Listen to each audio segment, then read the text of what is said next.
Hello, everyone. My name is Lisa. I am 22 years old and I have recently experienced pure horror.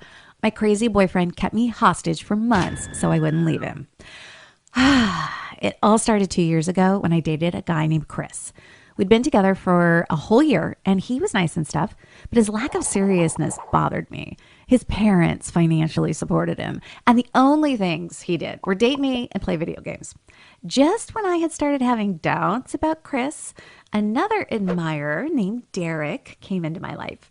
He was a little older, very handsome, and most importantly, he had a job and plans for his life, unlike Chris. We talked online at first, but when I finally realized that Chris wasn't going to change, I left him for Derek, despite his tears. He was actually crying at the moment.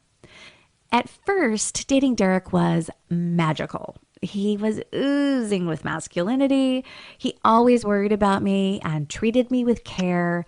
He even made me memorize his phone number just in case. But there is always a downside to everything. One day, my best friend named Valerie was going to throw a big party for her birthday. But the problem was that Derek forbade me to go because he could not go with me since he was working.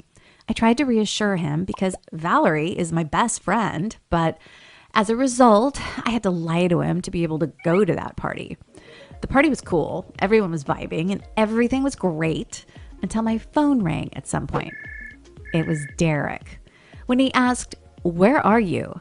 I obviously replied that I was at home, but then he asked me to look out the window. And surprise!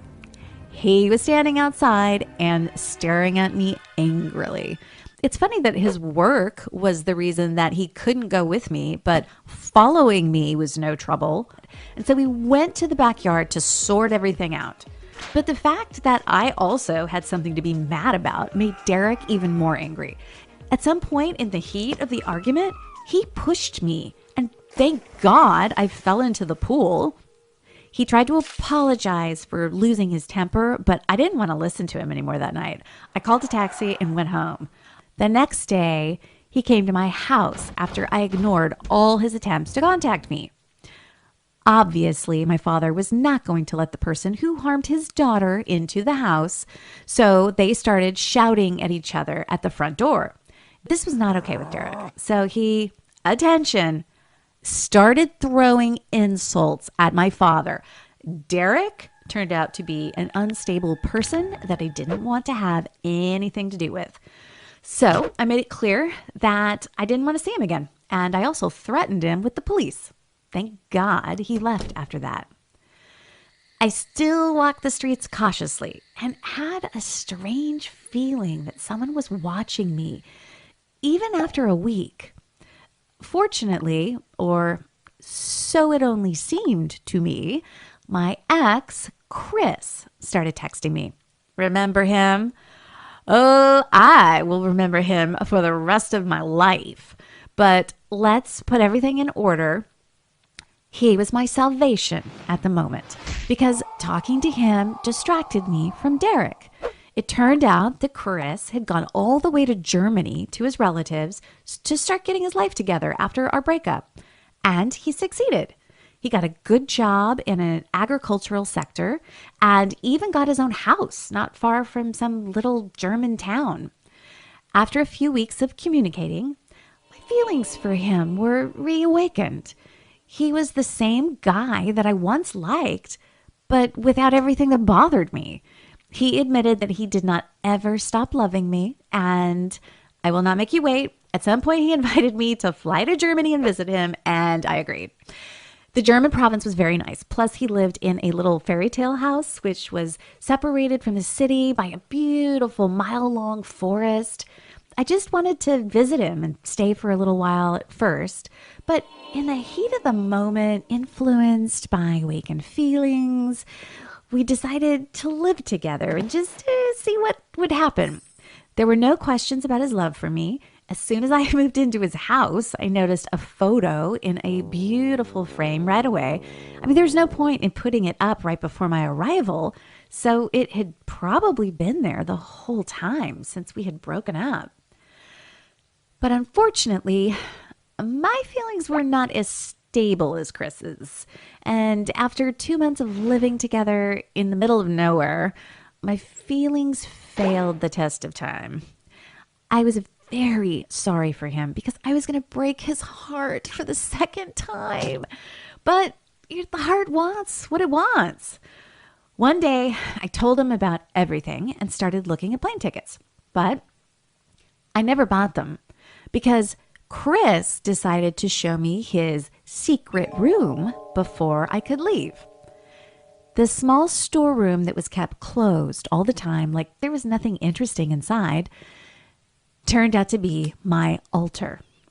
Apparently, that picture, which I told you about, was supposed to be in that room along with a dozen of my other photos.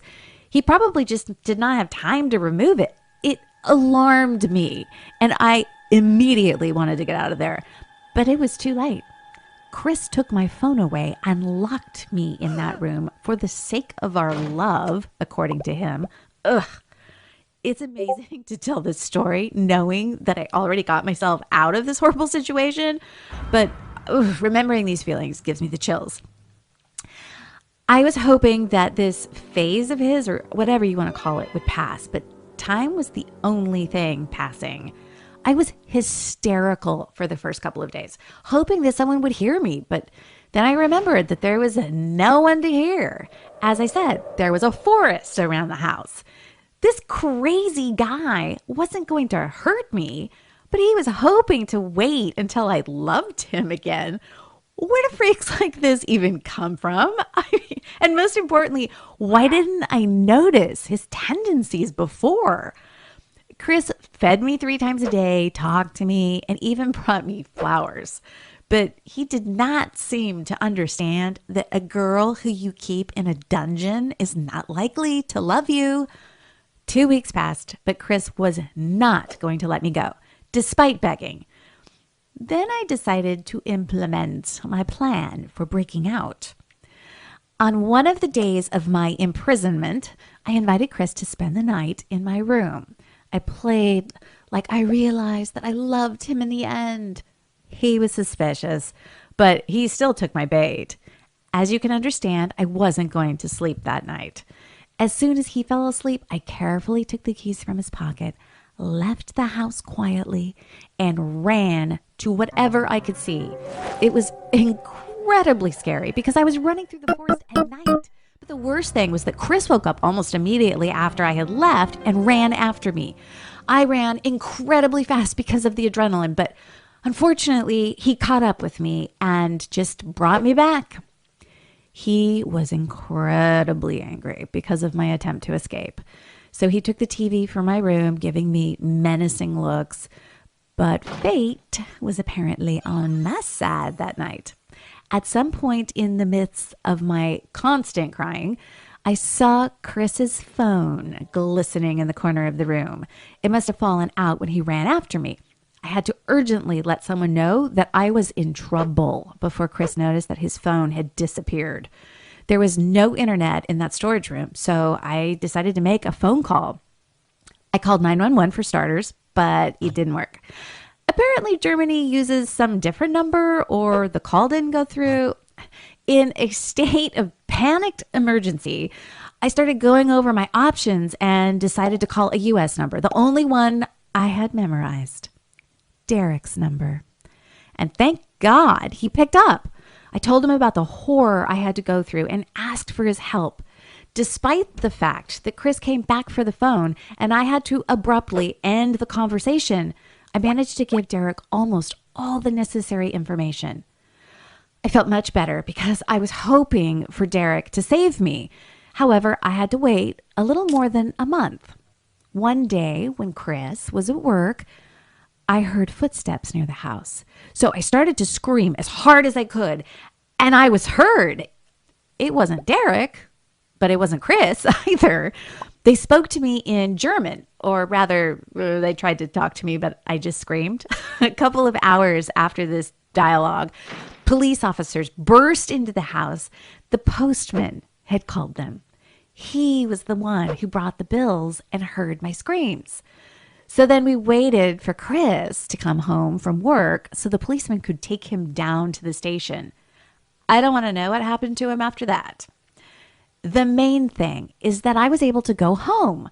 My parents were shocked by my story. My dad even said that from now on, he would personally check my boyfriends out for me. And well, my mother just cried and was happy to see me safe and back home. There was just one strange thing. Derek was aware of my situation. So why didn't he do anything? Or at least, why didn't he tell my parents? The answer was obvious. It turned out that Derek was not a real man. He was a resentful little wimp. Wait, no. He cannot even be called a human being at all. To find out that there was someone in trouble and you were their only hope of salvation and you still do nothing? I don't even know what to call that. So that was my story.